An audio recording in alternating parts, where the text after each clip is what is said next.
신령한 일에 대해서 뚝심이라는 것은 과거에 캐트린 쿨만 목사가 집회를 인도할 때 몇 시간을 기도하고 성도들의 병나음을 위해서 기도하고, 그래서 그 집회를 참석해 본 다른 부흥사들이 말하기를, 나 같으면 집회가 끝나면 완전히 진이 빠져서 그 뭐라고 부릅니까? 파김치가 됐을 텐데, 캐트린 쿨만 목사는 다시 한번 집회를 시작해도 감당할 정도로 에너지가 있다고 했어요. 몸은 그야말로 40kg 정도밖에 되지 않는 아주 가냘픈 몸을 가진 분이었는데, 영적인 뚝심이 많은 경우에 사람들이 믿음으로 뜻을 정하고 그것을 이루어가는 과정에서 결실을 볼 때까지 인내하지 못하는 이유는 아마 영적인 뚝심이 부족하기 때문에 그러리라고 볼 수 있습니다. 영적인 뚝심은, 이것은 그냥 믿음이 좋으냐 약하냐의 문제로 설명할 수 있는 것이 아니고, 그 사람의 체질이 있는 것처럼 체질이 있어서 이 격렬한 경기 중에서도 그것을 승리로 이끌 수 있는 체력이 받침이 되어 있는 것처럼 영적인 능력이 받침이 되어 있어야 자기가 맡은 일이 크고 심이 중하고 어려울지라도 그 결론을 볼 수 있는 사람을 말합니다. 이 머리가 좋은 사람, 재능이 많은 사람의 특징 중에 하나가 시작할 때는 아주 신이 나고, 또 시작할 때는 그야말로 세상을 잡아먹을 정도로 보이는데, 도중에 그 에너지를 잃어버려서 그것을 이루지 못하는 사람들이 있습니다. 이것은 결국은 그 사람의 그 중심에, 아마 그런 사람은 영적인 부분뿐만이 아니고 그 이외의 다른 부분에 있어서도 그것을 시작한 일을 이루지 못하는 그런 속성이 있을 수도 있습니다. 다빈치가 좀 그런 사람이었다고 하지요. 다빈치가 천재가 아닙니까? 그런데 다빈치는 어떤 문제가 있었냐면, 그림을 시작을 했는데 끝을 내지 못한다든가, 또 어떤 프로젝트를 시작을 했는데 끝을 내지 못하는 경우가 많았다고 합니다. 그 본인도 알고 있어서 자기에게 하는 말처럼, 자네가 끝낸 일이 무엇인지 내게 말을 해봐라, 이렇게 말을 할 정도로 시작한 건 많은데 그것을 다 끝을 내지 못하는 경우가 많았다는 것인데, 그건 시작할 때 가졌던 의욕, 또 정열이 유지가 되지 않는다는 것입니다. 그 지탱하지 못하고 도중에 사라진다는 것입니다.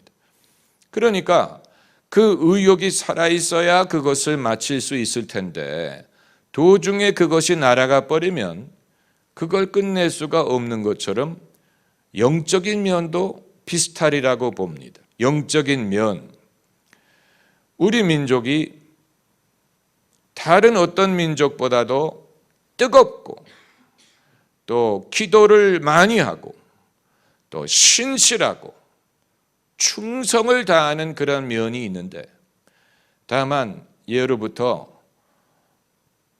고기를 많이 안 먹어서 그런지,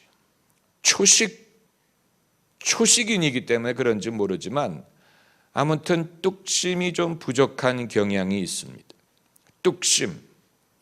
그런데 하나님의 나라는 인내하지 않으면 그것을 다 이루지 못합니다.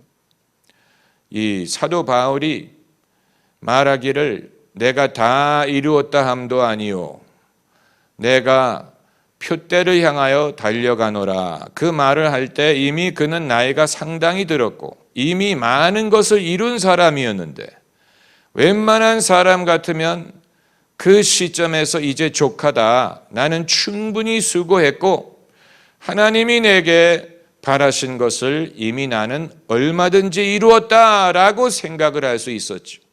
그러나 사도 바울은 그렇게 쉽게 그만둘 사람이 아니고 내가 이루었다 함도 아니다라고 자기 스스로를 다시 격려해서 더 많은 일을 할 수 있는 그런 문을 열었죠. 더 먼 길을 갈 수 있는 그런 것을 마련을 했습니다. 아마 우리가 2000년 전의 인물이라서 몰라서 그렇지. 만약에 오늘 우리가 그 사람을 봤으면 그의 수고함과 그의 열정과 인내와 그리고 일에 대한 그의 이 열심에 아마 놀랄 것입니다. 당신 같은 사람이 이미 많은 것을 이루었고 이미 수고한 것이 엄청나게 많은데 그러나 당신은 아직 많은 먼 길을 가기 위해서 스스로를 준비하고 있군요. 아마 우리는 놀랄 것입니다. 우리 중에 과연 주님을 섬기는 일에 있어서 그만큼 이건 일의 욕심이라고 부를 수도 없고 또 어떤 야심이라고 부를 수도 없고 우리가 그것을 표현할 만한 적절한 어휘가 없다는 사실 자체가 우리가 그러한 정서를 알지 못한다는 증거가 될 수 있습니다. 박차를 가하는 것에 대해서 우리가 어휘가 없을 정도로 그런 그 열정, 식지 않는 열정, 에너지, 그의 신념, 중요한 사실은 바울 곁에서 그를 누가 격려해 준 게 아니라는 사실이. 바울은 어떤 면으로 보면 굉장히 개인주의적인 그런 성향이 있을 정도로 그 옆에서 누가 그를 격려한 게 아니에요. 사모가 격려한 게 아니고 무슨 형제가 있어서 예수님의 동생 야고보처럼 무슨 형제가 있어서 요한 야고보가 형제고 베드로 안드레가 형제인 것처럼 어떤 가족이 있어서 격려해 준 것이 아니고 단독 사역을 했죠. 항상 똑같은 파트너가 있었던 것이 아니고 바나바가 있었다가 실라가 있었다가 그리고 나중에 그가 말하기를 나 함께 있던 자들이 다 떠났다라고 말할 정도로 어느 한 사람이 그를 격려한 것이 아니었음에도 불구하고 사도 바울은 다윗처럼 스스로 하나님을 의지해서 힘을 얻을 줄 알았어요. 그렇기 때문에 사도 바울이 얼마나 많은 곳을 다녔습니까?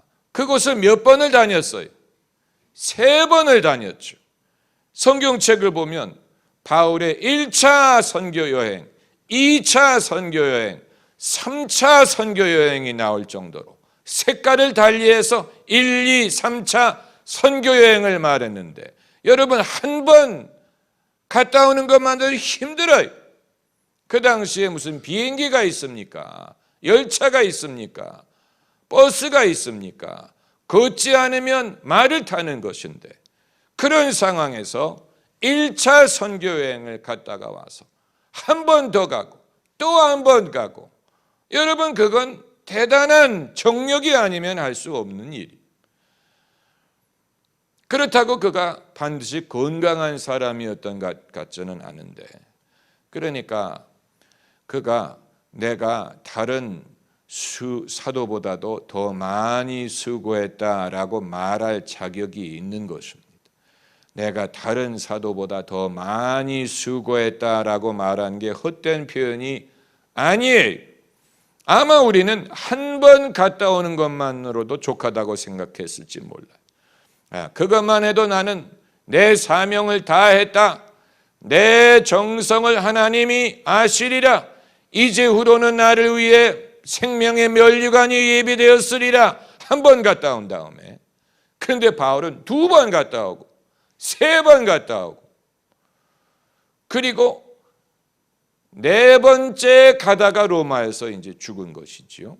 로마로 간 것까지 치면 4번째를 시작을 했다고도 볼 수가 있을 정도로, 제가 왜 영적인 뚝심에 대해서 말씀을 드리느냐, 사람이 똑같은 믿음을 가지고 똑같은 은사와 달란트를 가졌을지라도 그것을 가지고 어떤 일을 크게 이루는 사람과 그러지 못하고 도중에 힘이 빠져서 그만두는 사람의 차이점은 하나님의 은혜가 부족한 것도 아니고 은사가 못 미친 것도 아니고 결국은 그의 뚝심에 좌우된다고 볼 수밖에 없습니다. 그런 뚝심을 어떻게 얻을 수 있다는 말이냐, 내가 어렸을 때 인삼과 녹용을 많이 먹으면 도움이 될 것이냐. 저희 부모님은 제가 학생이었을 때 매년 2번씩 녹용을 끓여주셨는데, 저희 부모님의 그 정열도 참 대단하시죠. 1년에 2번씩 캐나다 차이나타운에 가서 녹용을 구해다가 그것을 끓여가지고 학교에 갈 때는 이 팩에다가 끓여가지고 들고 가서 마시게 할 정도로. 근데 이제 그건 신체적인 힘을 키우게 하기 위한 것이죠. 공부 열심히 한다고, 공부하는데 힘이 필요하다고 이제 녹용을 끓여주신 것인데, 그러나 영적인 것은 녹용으로도 안 돼. 도대체 어떻게 하면 우리가 영적인 힘을 얻을 수 있을까? 이것은 이 사람이 배짱과 그리고 의지와 또 투지와 그 나름대로의 강인한 성품에 좌우된다고 봅니다. 강인한 성품.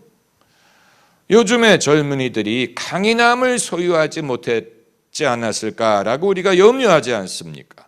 왜냐하면 그럴 필요가 없었기 때문에, 그렇게 하지 않아도 얼마든지 잘 살 수 있기 때문에 강인함이라든가 어떤 의지라든가 강함이 없는 그런 결여한 그런 세대가 된 것이 아닐까라고 보는데, 그렇기 때문에 옛말에 귀한 자식일수록 어떻게 하라고 했어요? 고생을 시키라는 말이 맞아요. 고생을 통해서 젊은 세대가 의지와 투지와 강인한 정신을 얻습니다. 고생을 해봐야 돼. 타지에 보내봐야 돼. 그래서 타지에 가면 대한민국 사람들보다도 더 열심히 공부하고 더 열심히 일하고 더 재능이 많은 사람들을 만나보고, 내가 그동안에 좁은 우물에 살았었구나. 내가 아는 세상이 너무 작았구나. 나는 좁은 세상에서 나 정도면 뛰어나다고 생각을 했는데 넓은 세상에 와보니까 나보다도 뛰어난 사람이 많은 것을 봐야 정신을 차리고, 그러므로 이런 현실에서 내가 내 뜻을 이루기 위해서는 내가 남보다도 더 노력해야 되고 수고해야 되고 또 나름 내 것을 개발해야 되고, 이런 의지를 갖게 되는 경험이 필요한 것입니다. 여러분, 다니엘이 고향에서 다니엘이 아니고 이방에 끌려가서 다니엘이 된 것이죠. 이방에 끌려가서 남의 나라에서 다른 신을 섬기는 나라에서 거기에서 이 재능 있는 젊은이들을 데려다가 경쟁을 시키지 않았습니까? 황제를 섬길 만한 일꾼을 선발하기 위해 재능이 있는 젊은이들을 데려다가 그들에게 똑같은 음식을 먹이고 똑같은 것을 가르치고 그 중에서 제일 뛰어난 사람이 왕을 섬기게 하지 않았습니까? 거기에 다니엘이 발탁이 된 것입니다. 다니엘이 타고난 재능이 있었겠지만 고향에서 타향으로 끌려가서 자기가 모르는 민족, 자기가 알지 못하는 종교, 그런 상황에서 자기의 정체성, 내가 누구고 내가 무엇을 믿고 그리고 내가 지켜야 될 가치가 무엇이고 그리고 하나님을 의지하는 법을 배우고, 그래서 다니엘이 하루 3번 예루살렘을 향해 창문을 열고 기도했다 그랬어요. 이거 남들이 보지 않을 때 한 것입니다. 이것이 다니엘의 경쟁력의 비밀이, 남들보다 더 재능이 뛰어나고 더 우수해서라기보다는 그의 정신력, 그의 신앙, 정체성, 그리고 거기에서 나오는 그의 투지, 이것이 다니엘을 다니엘 되게 한 것이라고 볼 수 있고, 그 이외에도 요셉이 어디에서 그 능력을 발휘했습니까? 집에서 한 게 아니에요. 고향에 집에 있을 때도 은사는 똑같았어요. 꿈꾸는 자가 그의 별명이었어요. 꿈을 꾸는 은사는 그때도 있었어요. 그러나 그때는 그것이 그에게 별로 유익이 되지 않다가 언제 그것이 인정을 받게 됩니까? 애굽에 끌려가 감옥에 들어가 있을 때 요셉이 자기의 입으로 자기를 선전한 게 아니에요. 바로에게 요셉이 직접 가서 주의 종이 꿈을 해몽해 드리겠습니다라고 말한 게 아니고 남의 입을 통해서 요셉을 선전하게 하신 거예요.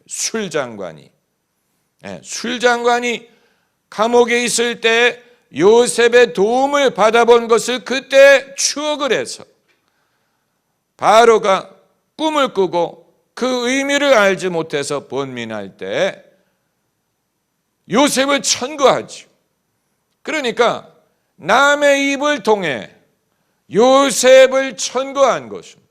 그게 진짜 내가 내 자신을 피하라는 게 아닌데, 남의 입을 통해 요셉은 그냥 감옥에 있었던 것뿐인데 바로가 사람을 보내서 요셉을 나오게 해서 수염을 깎게 하고 옷을 갈아입히고, 그리고 바로 앞에 서서 내가 길몽과 몽을 해석한다고 하더라 하면서 이제 요셉이 그의 재능을 발휘할 기회를 준 것입니다.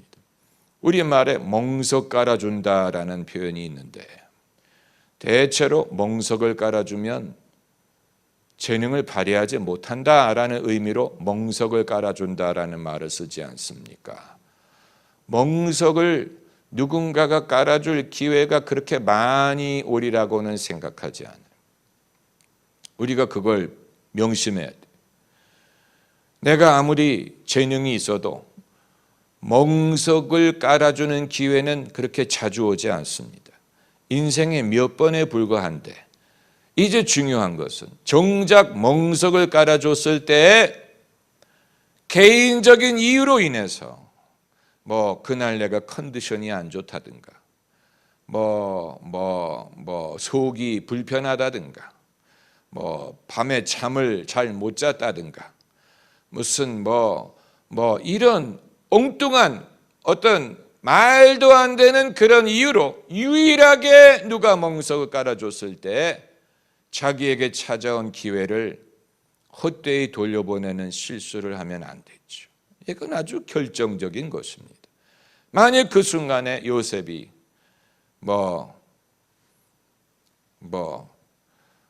제가 요즘에는 영역이 떨어졌다든가 영감이 잘 오지 않는다든가 무슨 기도를 안 한 지 오래됐다든가 무슨 이런 이유로 바로의 꿈을 내가 잘 모르겠습니다 하게 되면 그는 그 감옥으로 되돌아가는 거예요. 그럼 이제 요셉은 잊혀진 존재가 되고 가족을 만날 수도 없고 감옥에서 죽을 거예요. 그러니까 요셉에게 찾아온 유일한 기회, 이런 기회가 또 어디 있겠습니까? 하나님이 주신 기회죠. 다만 하나님이 주시는 기회도 항상 있는 게 아니에요. 어쩌다가 다윗이 골리앗과 싸울 수 있는 기회가 항상 있는 게 아니었죠. 우연히 찾아온 거예요. 우연히. 다윗이 전쟁에 참여하려고 간 게 아니고 그 어머니가 형들에게 갖다 주라고 도시락을 싸줬어요. 네, 거기 보면 뭐 떡과 뭐 해가지고 그것뿐만이 아니고 장교들에게 갖다 드리라고 무화과를 싸줬어요. 그러니까 장교들에게 잘 보이라는 거죠. 그러면 장교에게 잘 보여야 너희 형들도 군 생활이 편할 테니까 이 심부름을 맡아가지고 다윗이 전쟁터에 온 거예요. 그런데 와 보니까 이 골짜기가 있고 골짜기 저편에 거인이 서서 이스라엘 백성을 모욕하고 있는 것을 듣는 것입니다. 그래서 저 할례 없는 자가 누구간데 하나님의 백성을 저렇게 모욕을 하느냐. 그리고 다윗이 듣기를 누구든 나가서 저 고인과 싸워 이기는 자에게 임금이 딸을 준다고 한다. 그야말로 꼭 먹고 닭 먹는 거죠. 최진사 댁에 뭐 사위가 되고 뭐 부인도 없고 뭐 그야말로 꼭 먹고 닭 먹는, 그런데 그 기회가 다윗의 인생에 딱 한 번 우연히 온 것인데, 만일 그 순간에 다윗이 아니야, 지금은 내가 나설 때가 아니야, 형님들에게 우선권을 드려야지, 내가 누구간데 형님들 앞에서 나서겠어, 아직은 내가 초야에 묻혀 있을 때야 라고 말했다면 이 기회는 영영 달아났을 것입니다. 그러니까 하나님이 기회를 주실 때는 사람의 눈치를 보면 안 돼. 형님들의 눈치를 봐도 안 되고, 뭐 임금의 눈치를 봐도 안 되고, 골리앗의 눈치를 보면 더욱 안 돼. 만약에 내가 나가서 골리앗과 싸워 이기면 골리앗은 얼마나 창피하겠어. 골리앗이 불쌍하지. 골리앗을 봐서라도 내가 어떻게 골리앗과 싸워 이길 수 있게, 이런 멍청한 생각하면 안 돼. 이게 기회가 왔을 때. 그러니까 다윗이 그냥 착한 존재였던 것만은 아닌 게 분명해요. 왜냐하면 착한 사람은 나가서 싸우려고 하지 않아요. 다윗이 그냥 착한 성품을 가진 사람이라면 골리앗이 이스라엘을 모욕하기 위해 하는 말을 듣고 분노하지 않았을 거예요. 그러나 다윗은 그 말을 듣고 분노했다고 했어요. 그래서 저 할례 없는 자가 누구간데 하나님의 백성을 모욕하느냐, 화가 난 거예요. 그 화가 났기 때문에 젊은 다윗이 갑옷도 없이 칼도 없이 창도 없이 나가 싸울 수 있었던. 그러니까 여러분, 이 때로는 우리가 화를 느낄 줄 알아야 됩니다. 의로운 진노, 하나님의 영광을 누가 막으려고 할 때, 진리를 막으려고 할 때, 약한 자를 누가 괴롭히는 것을 볼 때 진노를 느낄 줄 알아야 거기에서 담대함이 나오고 용기가 나오고 힘이 나오는 거죠. 그러지 않고 인간은 언제까지나 서로 싸우면서 살고 뭐 이런 생각이나 하고 집으로 돌아가면, 그렇게 되면 이제 블레셋은 이스라엘을 쳐들어와서 정복하고 그들의 종교를 요구하고 하나님의 뜻은 이루어지지 못하고 다윗의 왕조는 물 건너가고 다윗의 혈통을 쫓아 메시아를 보내려고 하는 하나님의 목적이 이루어지지 못했을 것입니다. 이런 모든 것이 여러분, 그러니까 다윗이 준비가 돼 있어야 이 기회가 찾아왔을 때 발휘할 수가 있는 거예요. 준비가 돼 있어요. 준비가 돼 있었죠. 그래서 뭐라고 대답했습니까? 사울이 너는 그 사람과 싸울 수 없다. 저 사람은 장수요, 저 사람은 프로다. 그랬을 때 다윗이 그럼 제가 나설 일이 아닌 모양이군요 라고 대답을 하지 않고, 주의 종이 아비의 양을 지킬 때 사자나 곰이 와서 양을 낚아채면 내가 쫓아가 그 입에서 양을 구하여 냈고, 만일 곰이나 사자가 돌이켜 나를 헤아려 하면 내가 그 수염을 잡고 쳐 죽였었나이다. 상상을 해보세요.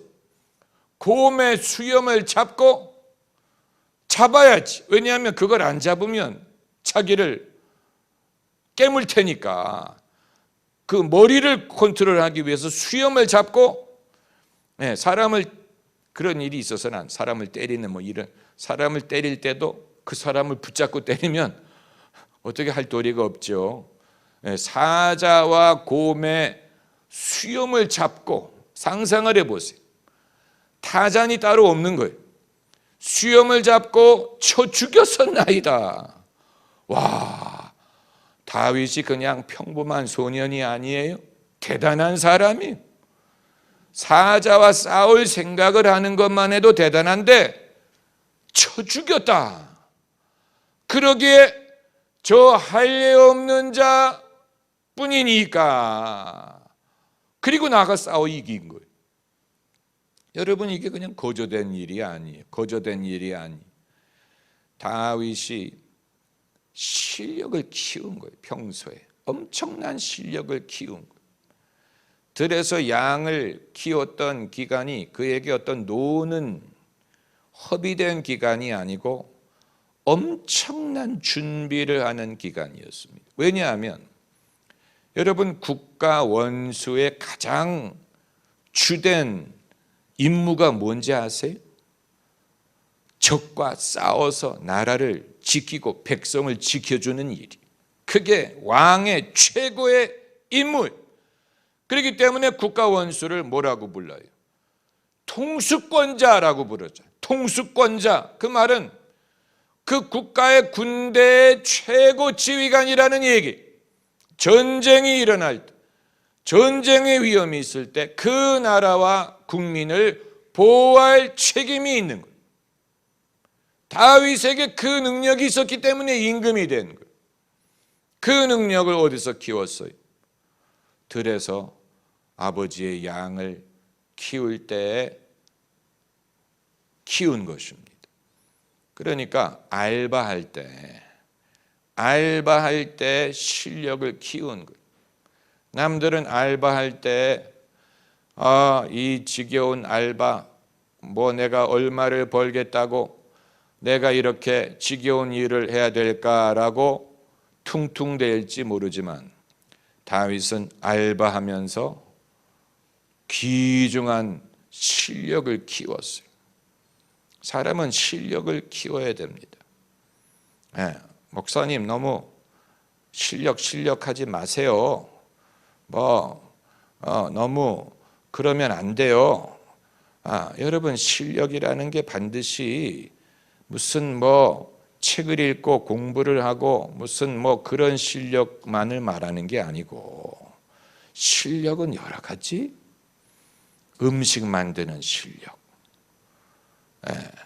무슨 그 이외에 도자기를 굽는 실력, 무슨 어린아이들하고 놀아주는 실력, 상담을 해주는 실력, 실력은 여러 분야에 있어서 필요한 것입니다. 실력이 한 종류만 있는 게 아니에요. 실력을 키워야 돼. 하나님은 일하시는 하나님인 것처럼 사람도 일하게 하셨어요. 그래서 6일은 일하고 7일째 쉬라고 하신 거예요. 우리는 쉬는 것에만 초점을 맞추는데 일하기 때문에 쉬는 거예요. 나머지 6일은 열심히 일하라고 하셨어요. 사람은 일하는 존재예요. 아침과 저녁에 수고하여 다 같이 일하는 온 식구가 사람은 일하게 돼 있어요. 이 일을 하기 위해서는 실력이 필요해요. 실력. 여러분은 실력을 키워야 됩니다. 이제 와서 무슨 실력을 키울 수 있을까? 그건 하나님과 여러분 사이에 찾아야 될 부분입니다. 실력을 키우세요. 실력. 저는 많이 부족하지만 그럼에도 하나님의 말씀을 전하는 귀중한 사명을 받았기 때문에 이 일에서만큼은 최고의 실력을 갖기 위해 노력을 합니다. 지금도 노력합니다. 배우려고 하고 깨우치려고 하고 또 경험을 쌓고 잘하는 사람을 벤치마킹을 하고 또 이 지식을 쌓고 지금도 실력을 키우려고 노력을 합니다. 또 지금도 외국어를 공부합니다. 왜냐하면 앞으로 다른 외국어로 설교를 하기 위해서 외국어를 공부합니다. 프랑스어를 공부하고 있어요. 앞으로 프랑스어로 복음을 전하기 위해서 why not? 왜냐하면 사람은 모르는 거예요. 어떤 기회가 올지. 준비해 공부하고. 왜냐하면 공부하지 않고 실력을 키우지 않는 시간은 노는 것도 아니고 쉬는 것도 아니고 허비될 때가 많아요. 허비될 때가 많아요. 과거 조영기 목사님은 새벽 기도가 끝나고 사무실에 돌아가서 남는 시간에 영어 공부를 해서 외국에서 영어로 설교를 할 수 있는 실력을 독학으로 배웠습니다. 그분이 유학 가서 영어를 배운 게 아니에요. 그렇기 때문에 그분의 영어는 경상도 사투리로 합니다. 경상도 사투리로 하는 영어 들어보신 적 있어요? 경상도 사투리. 그럼에도 세계에서 그분을 초청합니다. 사람들이 대한민국 기독교 하면 제일 잘 아는 것이 Do you know 폴 용기초?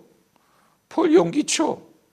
근데 그 이름을 데이빗 용기초로 왜 바꾸셨는지는 모르겠는데 아무튼 독학으로 배운 것입니다. 독학으로. 여러분, 이 사람이 실력을 키우는 것. 왜냐하면 시간은 흘러가고 성경 말씀을 한 구절 읽고 그리고 우리가 실력 키우는 것에 대해서 이 사무엘상이죠. 사무엘상. 다윗이 데뷔한 것이 사무엘상. 여러분 성경책 줄을 그어 놓으셔야 됩니다. 그게 바로 17장, 사무엘상 17장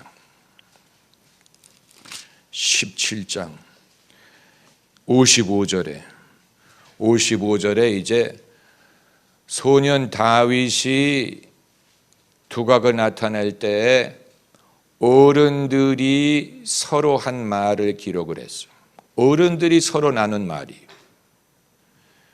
다윗이라는 유능한 젊은이를 보고 어른들이 서로 무엇을 물어봤느냐 하는 것이 아주 의미심장합니다. 어른들은 뭐를 알기를 원할까? 뭐라고 말했냐면 다윗이 블레셋 사람을 향하여 나감을 사울이 보고 군장 아브넬에게 묻되 아브넬아 이 소년이 네 아들이냐?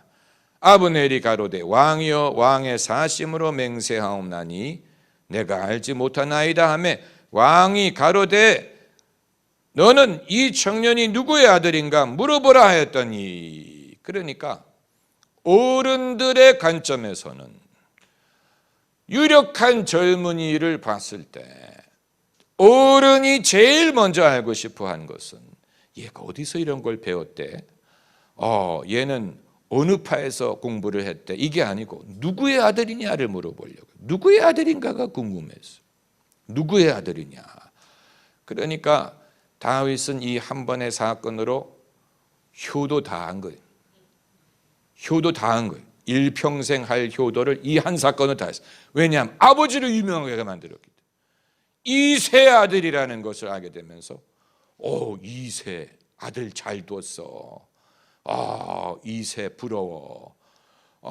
누구의 아들인가를 어떻게 보면 고대인의 사고방식을 보여준다고 할 수도 있어요. 고대인들은 당사자만을 본 게 아니고 그 당사자가 누구의 자식인가까지 물어봤어요. 그 사람의 아이덴티티에 누구의 자식인가가 포함이 되어 있었어요. 그래서 이름을 부를 때 바디메오라고 부르는 거예요. 바디메오라는 말은 디메오의 아들이란 말이에요. 그 사람의 정체성 속에 누구의 자식인가가 들어가 있었다. 그러니까 사람들이 왜 누구의 아들이냐를 궁금하게 여겼을까? 도대체 누가 키웠길래, 누구에게 배웠길래 이런 젊은이가 나왔냐를 알고 싶어 했던 것이니까. 이 사실이 우리에게 암시하는 것이 있다면 다윗이 그냥 거저 다윗이 된 것이 아니었다라는 말을 하는지도 몰라요. 비록 이새가 사무엘 앞에 아들을 도열시켰을 때 다윗을 빼뜨렸을지라도 그러나 그 아비에게 배운 것이 있었기 때문에 다윗이 다윗 되었다는 말을 하기 위하여 누구의 아들이냐라고 물어봐. 누구의 딸이라고 물으면 같은 거죠. 그 당시에는 남성 위주 사회였으니까 그렇지만 지금은 누구네 집 딸이냐라고 물어볼 거. 누구네 집 딸이냐?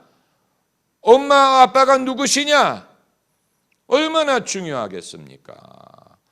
사람 한 사람을 만드는데 그냥 거저 되는 게 아니라는 것을 보여줘요. 그냥 자기가 잘나서 되는 게 아니고 거기에는 그 부모의 가르침, 부모의 정신, 부모의 신앙, 기도, 가문의 가풍, 가문의 가치관 이것이 있었기 때문에 이런 한 사람의 귀중한 일꾼이 만들어질 수 있다는 말을 하는 것입니다. 그래서 다윗이 블레셋 사람을 죽이고 돌아올 때 블레셋 사람의 머리가 그 손에 있는 채 아브넬이 그를 사울의 앞으로 인도하니 남자들은 참 징그러워요.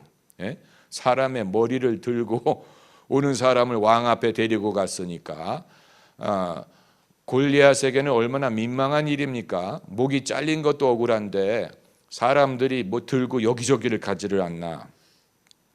사울이 그에게 묻되 소년이여 누구의 아들이뇨? 너는 누구뇨라고 묻지 않고 누구의 아들이뇨라고 물었어. 다윗이 대답하되 나는 주의 종 베들레헴 사람 이새의 아들이나이다. 얼마나 대견스럽습니까? 얼마나 대견스럽습니까? 그 아비 이새가 얼마나 기뻤을까? 상상만 해도 뻔하죠. 우리가 이러한 꿈을 가질 수 있다면, 불의 전차라는 영화 여러분 보셨을 것입니다. 올림픽을 무대로 스코틀랜드 크리스찬이 주일날 경주를 뛰지 못한다.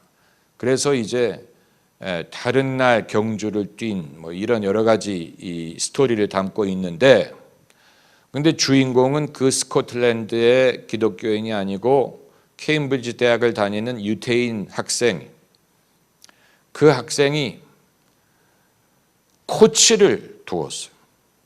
아랍 출신의 코치를 두어서 이 코치가 이 케임브리지 학생을 훈련을 시켜서 그 단거리 경주, 100m 경주 훈련을 시킵니다. 그리고 이제 파리 올림픽에 출전을 합니다. 그리고 100m 경주가 열리는데 그 코치는 나는 겁이 나서 직접 경기장에 가서 볼 수 없으니 건너편 건물 안에서 내가 소리를 듣고 네가 이겼는지 졌는지를 알 것이다. 직접 가서 볼 엄두가 안 난 거예요. 그런데 이제 경기가 돼서 이 청년이 이겨요. 그리고 금메달을 따면 어떻게 합니까? 금메달 딴 선수의 국가를 연주하죠. 그래서 그 영국 국가를 연주하는 것을 이 코치가 들으면서 뭐라고 말하냐면 벤 나의 아들아 라고 말하는 장면이 나. 아들 아니에요. 코치. 그런데 그 순간에는 벤 나의 아들아 라고 대견해하는 그 장면. 그러니까 얼마나 대견합니까? 그 자기가 가르친 그 선수가 금메달 딴 것이 마치 자기 아들이 딴 것처럼 자랑스러워. 여러분 그런 마인드를 우리가 알게 되면 우리가 나의 삶을 경영하는 것이든 믿음으로 자녀들을 키우는 것이든 다음 세대에 대한 꿈을 갖는 것이든 이 모든 것이 헛되지 않고 사람이 반드시 믿음을 가지고 믿음과 최선을 다해서 키운 자식이 잘 되는 것을 볼 때 본인의 영광이요, 그것이 그 키운 사람의 영광과 기쁨이 되는 줄을 아는 것입니다. 할렐루야. 기도하십시다.